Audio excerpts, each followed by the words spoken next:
ভোলা ৪ আসনে নির্বাচনী প্রচারণাকালে ইসলামী আন্দোলন বাংলাদেশ মনোনীত প্রার্থী AKM কামাল উদ্দিনের মেয়ে মারিয়া কামাল সহ ৩ জনের ওপর হামলার অভিযোগ উঠেছে স্থানীয় জামায়াত ইসলামের বিরুদ্ধে। এ ঘটনায় জামায়াত ইসলামী মনোনীত প্রার্থী মোস্তফা কামালের কর্মী সমর্থকদের জড়িত থাকার অভিযোগ করেন তারা।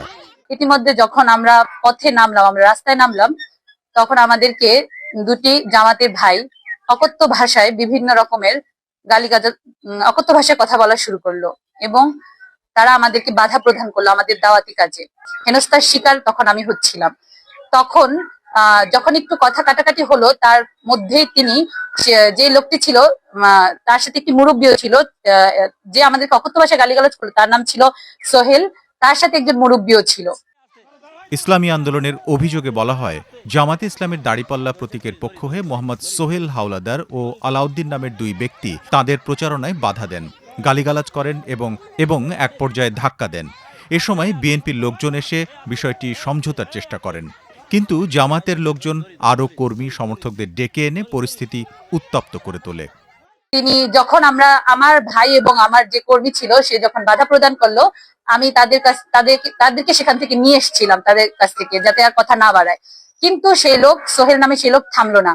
তিনি তার কিছু নেতাকর্মীদেরকে, তাদের কিছু কর্মীদেরকে ফোনের মাধ্যমে ডেকে এনেছিল সেখানে।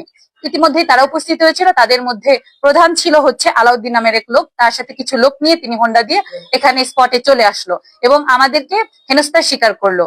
তখন আমার ভাই এবং ফয়সাল, আমাদের কর্মী, সে একটু বাধা প্রদান করলো, তারা মারপিট শুরু করে দিল, সেখানেই তাদের উপর হামলা চালালো। এবং আমি যখন সে হামলাকে বাধা প্রদান করতে চেষ্টা করলাম যে না, আজ যাতে এটা না বাড়ে, তখন তারা আমার ভাই এবং ফয়সালের উপরে আরো আক্রমণ করলো এবং আমাকে হেনস্থার স্বীকার করলো এবং আমাকে একটি পর্যায়ে তারা গায়ে ধাক্কা দিয়ে ফেলে দেয়।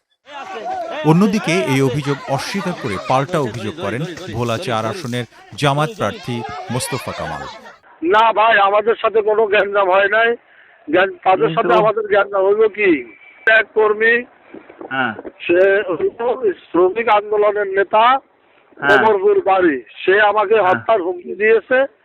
এখন এই হত্যার হুমকি বিষয়টা গোয়েন্দাদের কাছে চলে গেছে, প্রশাসনের কাছে চলে গেছে, যার জন্য এখন ওনারা এগুলি নাটক সাজাইতে আছে।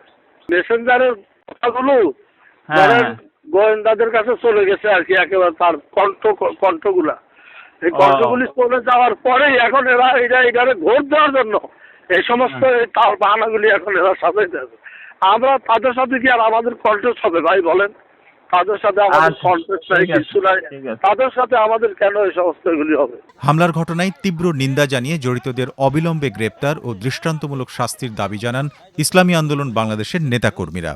একই সঙ্গে আইন প্রয়োগকারী সংস্থা ও চরফ্যাশন উপজেলা নির্বাহী কর্মকর্তা এবং সহকারী রিটার্নিং কর্মকর্তা মোহাম্মদ লোকমান হোসেনের কাছে মৌখিক অভিযোগ জানানো হয় বলে জানা যায়।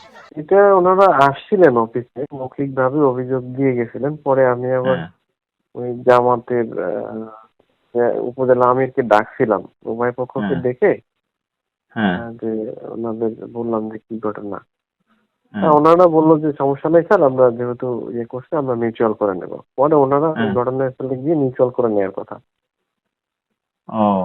লিখিত অভিযোগ দেয়নি আর কি, মৌখিক ভাবে আসছিল। আমি উভয় পক্ষকে ডাকছিলাম আর কি।